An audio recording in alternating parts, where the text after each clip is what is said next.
રમેશભાઈ ભટ્ટ અમદાવાદથી છું. ગુજરાત મહિલા મેળા વેલફેર એસોસિએશનનો સભ્ય છું અને આ બાબતે આપના મિત્રો મીડિયાના મિત્રો તરફથી સરકારને એક રજૂઆત કરવા જઈ રહ્યા છે. ગત વર્ષે જેમ રાજકોટમાં જે એક દુઃખદ ઘટના ઘટી, અગ્નિકાંડ ઘટ્યો, તેને લઈ સરકારે અમારા જે અમે લોકમેળા જે કરીએ છીએ એની અંદર એક નવી એસઓપી બહાર પાડી.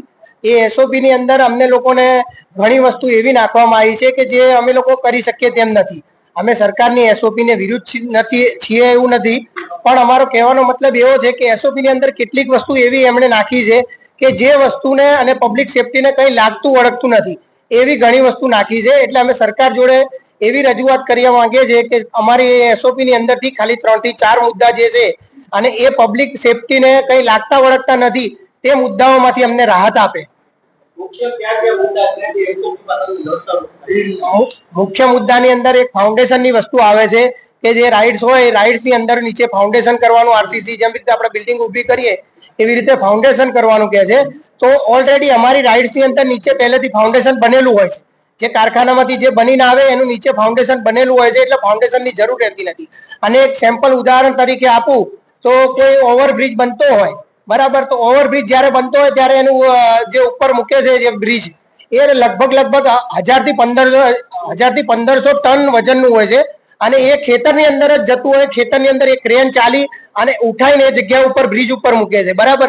તો સમજો કે 1000 થી 1500 ટન વજનવાળી વસ્તુ જમીન ઉપર ચાલે તો એ ક્રેન દબાતી નથી. તો અમારા રાઇટ્સ જે છે એ 10 થી 12 ટન કે 15 ટન આવે છે ને એ બી 6 જગ્યાએ વેચાઈ જાય છે એનું લોડ. અને અમે એની નીચે અમારું પોતાનું ફાઉન્ડેશન બનેલું હોય છે, એટલે એક એ વસ્તુની જરૂર નથી.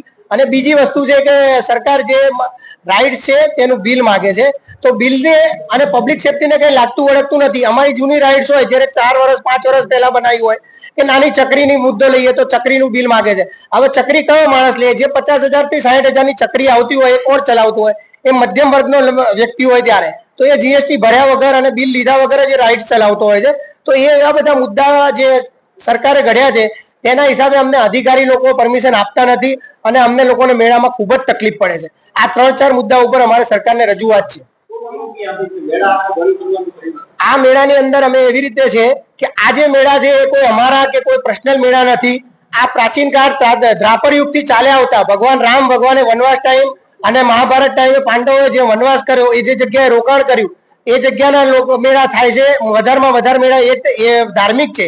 અને સરકારને અમારે એવી રજૂઆત છે કે જ્યારે આપણા વડાપ્રધાન શ્રી નરેન્દ્ર મોદી સાહેબ જ્યારે હતા ગુજરાતના મુખ્યમંત્રી, અને એ સમયે અમને જેવી રીતે પરમિશન આપતા હતા એવી રીતે અમને અત્યારની ભાજપ સરકાર બી અમને એવી રીતે પરમિશન આલે અને એસઓપીમાં છૂટછાટ આલે એવી અમારી નમ્ર અરજ છે.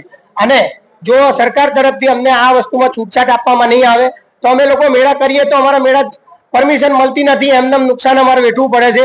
એટલે આવનારના સમયમાં શ્રાવણ મહિનાથી ચાલુ થતા ધાર્મિક તહેવારોની અંદર આ એસઓપીમાંથી અમને 2 થી 3 મુદ્દાની અંદર જો છૂટછાટ સરકાર તરફથી નહીં આપવામાં આવે તો ગુજરાત ખાતે લાગતા દરેક ધાર્મિક લોકમેળાનો અમે લોકો બહિષ્કાર કરીશું, બરાબર. અને અમે કોઈ મેળાનું આયોજન કરીશું નહીં અને કોઈ હરાજીમાં ભાગ નહીં લઈએ. ના, અમારી પાસે અમે લોકોએ લગભગ આ છેલ્લા અમે 1.5 વર્ષથી ગાંધીનગર ખાતે સચિવાલયમાં રાજકીય અધિકારી મંત્રી લોકોને, સરકારી કર્મચારીને અમે ઘણી બધી રજૂઆતો કરી, સીએમ સાહેબને કરી છે, ગૃહમંત્રી સાહેબને કરી છે, પણ અમારી કોઈ રજૂઆત સાંભળવા નથી આવતું. અમારે લોકોને બી ધંધો કરવો છે, અમારી રોજીરોટીનો સવાલ છે, પણ અમારે ના છૂટકે આજે આ નિર્ણય ઉપર આવવું પડે છે કે સરકાર જો અમારી આ 2-3 વસ્તુમાંથી છૂટછાટ નહીં આપે તો આવનારના દિવસોમાં અમે કોઈ લોકમેળાનું આયોજન કરવા નહીં દઈએ. રાજકોટમાં જે મેળા થયો હતો એ કોઈ જગ્યાએ સમજો કે એસઓપી જે છે એ એસઓપી પ્રમાણે કોઈ પણ જગ્યાએ મેળો કરવો શક્ય નથી, બરાબર છે. જે બી જગ્યાએ થયા મેળા, આ જે બી મેળો થયો સાહેબ, એસઓપી બાબતે મને જાણકારી છે ત્યાં સુધી એસઓપી ને લઈ અને કોઈ પણ એસઓપી પૂરી કરી શકે એવી રીતે કોઈ મેળો નથી કરી શકતું. એ રાજકીય ભલામણ અને સરકારી લોકોના તંત્રની રહેમ નજર હેઠળ જ મેળા થયેલા છે. બાકી એસઓપી નું પાલન કરી અને મેળો કરવો અશક્ય છે. હા, રાજકોટની અંદર અમે માનીએ છીએ કે નેતાગીરીની કમીના હિસાબે આ અમે તકલીફ વેઠીએ છીએ અને અમારી તકલીફ દૂર થાય એવી અમારી સરકારને નમ્ર અરજ છે. હા, રાજકોટની પીડા આખું ગુજરાત ભોગવશે જો અમને આવનારા દિવસોની અંદર આ એસઓપી માંથી કોઈ પણ રાહત ના મળી તો અમે આનાથી વધુ ઉગ્ર આંદોલન કરવા માટે બી સક્ષમ છીએ. ડીજે મેળા પોતાની લાગવગથી કોઈકને કરપ્શનથી અથવા તો કોઈની રાજકીય ભલામણથી ચાલુ છે. બાકી એસઓપી પ્રમાણે હાલમાં કોઈ મેળાનું આયોજન ચાલુ નથી. ભટ્ટ છે, હું ગુજરાત મેલા વેલફેર એસોસિએશનનો સભ્ય છું અને સરકાર તરફથી ગયા વર્ષે રાજકોટની અંદર જે ગેમિંગ ઝોનનો બનાવ બન્યો 25/5/2024 દિવસે જે બનાવ બન્યો એના પછી ગુજરાતમાં ચાલતા પ્રાઇવેટ અથવા લોકમેળા જે બી પ્રકારના મેળા હતા એ તાત્કાલિક અસરથી મેળા બંધ કરાવરાયા અને સરકારે એના પછીના 30 દિવસ પછી 70 પાનાની એક એસઓપી તૈયાર કરી. એસઓપી ની અંદર ગેમિંગ ઝોન અને એમ્યુઝમેન્ટ રાઇડની એસઓપી તૈયાર કરી. હવે આગ લાગી હતી ગેમિંગ ઝોનમાં, રાઇડ સાથેનો કોઈ મતલબ નતો, કોઈ કામકાજ નતું, છતાં બી તાત્કાલિક અસરથી રાઇડોનો ધંધો અથવા રોજગારી કરનાર વ્યક્તિઓની રોજગારી રોકવામાં આવી. હવે આજે 2025 જ્યારે લોકમેળાનું આયોજન થઈ રહ્યું છે ત્યારે સરકારે જે એસઓપી બનાવી છે, એસઓપી ની અંદર લગભગ 10 થી 12 મુદ્દા છે. એની અંદર અમારા 3 થી 4 મુદ્દા છે અમને ખૂબ જ પરેશાની યુક્ત અથવા જે શક્ય જ નથી એવા મુદ્દા છે. એમાં મેઇન મુદ્દો ફાઉન્ડેશનનો છે.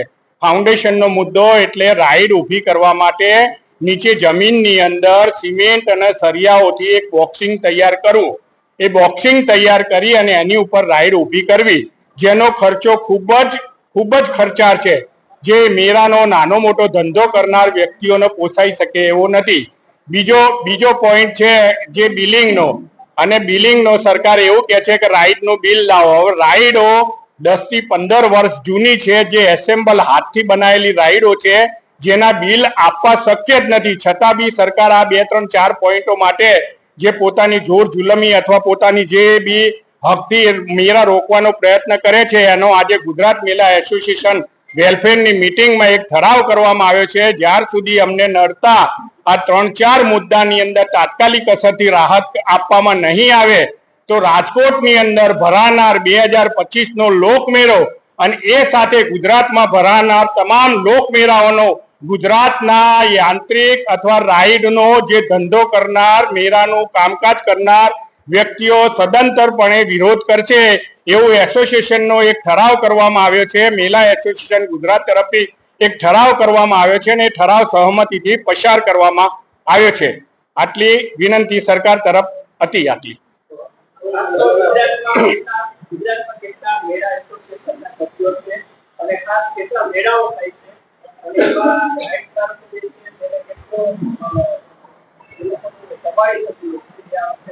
હા, ગુજરાતના મેળાની અંદર કામ કરનાર વ્યક્તિઓની તો કોઈ ગણતરી થઈ શકે એવી સ્થિતિ જ નથી.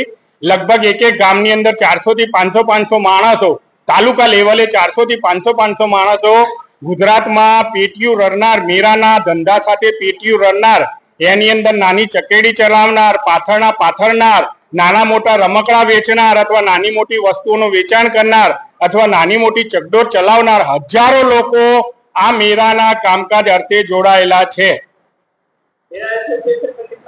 મેળા એસોસિએશનની અત્યારે અંદર અમારી રજીસ્ટ્રેશન થયેલા સભ્યો લગભગ 450 છે. ગુજરાત મેલા એસોસિએશન વોટ્સઅપ ગ્રુપ છે, એની અંદર 400 સભ્યો અત્યારે એક્ટિવ છે. બાકી નોંધણી અમે હાલ પૂરતી કોઈ કરી નથી, પણ મેળાના જ્યારે બી અમારી સંગઠનની મીટિંગ થાય છે ત્યારે હજારો મેળાનો ધંધો કરનાર વ્યક્તિ પોતાની સ્વયં હાજરી આપે છે અને વિરોધ પ્રદર્શનમાં સામેલ થાય છે. ગુજરાતમાં દર વર્ષે કેટલા મેળા થાય એની બી ગણતરી ન કરી શકવામાં આવે, કારણ કે મેળા એ એક પ્રકારનો ધાર્મિક ઉત્સવ સાથે જોડાયેલો વિષય છે. ધાર્મિક ઉત્સવ એટલે હિન્દુ સાથેના મંદિરોની પ્રતિષ્ઠા હોય, મંદિરોની કથા હોય, મંદિરોના કોઈ પણ પ્રકારના લોકમેળા હોય, એવી રીતે મુસ્લિમ ધર્મના કોઈ પણ પ્રકારના ઉરસ હોય અથવા મુસ્લિમ ધર્મના કોઈ ધર્મગુરુનો જન્મ દિવસ હોય, એ બધા બાબતોના જે મેળાઓની સંખ્યા ગુજરાતની અંદર અસંખ્ય છે. અસંખ્ય એટલે મારા ખ્યાલ પ્રમાણે ઓછામાં ઓછા 3 થી 4 હજાર મેળાઓ ગુજરાતની અંદર થતા હશે. નાના મોટા 2 દિવસથી લઈને 70 દિવસ, 80 દિવસ કે 90 દિવસ સુધીના એટલા મેળા થતા હશે એવી મારી ગણતરી લગભગ છે.